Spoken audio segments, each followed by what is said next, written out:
Yes, Darren, the bank, of course, has already been fined $453 million for manipulating the markets, and its chairman resigned earlier. Now, though, prosecutors say they will decide within a month whether to pursue criminal charges. And Britain's markets watchdog says it should be a watershed moment for the financial industry to clean up its act.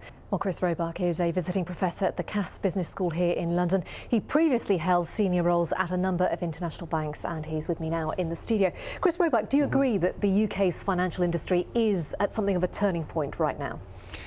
It's not just the UK's financial industry. I mean, all the financial industries across the world have been at a turning point. I think what's happened here is that we've got what could be described as a little local difficulty, because we've had a number of issues in terms of PFI selling to the wrong people, the issue this week, and here there's been some issues that have come together in a sort of perfect storm. But let's be fair, we have the problem with Barclays, but also that investigation, the tentacles are spreading globally. We have JP Morgan in the frame, Citigroup, Deutsche Bank, UBS. So this is an issue about a very small group of people globally who were involved in interest rate setting across all the major banks who have been misbehaving.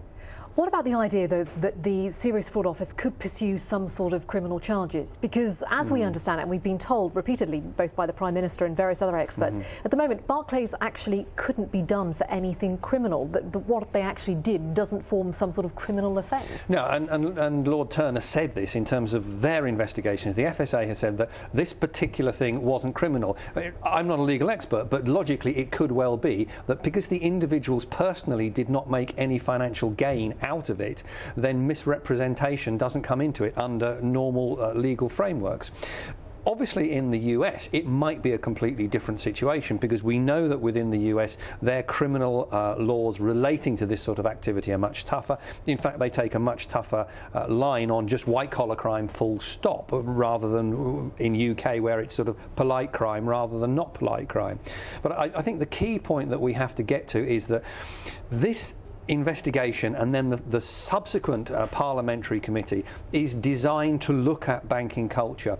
What we have to accept is that actually there are hundreds of thousands of people across UK and elsewhere who are doing private banking work, retail banking work, asset management work, perfectly with ethical behaviour, professionally and with integrity, and actually giving the impression that the banking system as a whole is rotten is completely unfair to those people. But the problem is that the public are having enough trouble trusting their banks at the moment as it is. This just makes it worse, doesn't it? And they will tar the whole of the banking industry with the same brush. Absolutely. And that's the problem. How do banks clean that up? How do they clean up their image? What banks have to do is they just have to make sure that the face of the bank to the customer, and let's be honest, that isn't the investment banker, that's the retail banker who you go and see and put your money across the counter. That has to give the impression of a bank that is concerned about integrity, professionalism and serving the customer.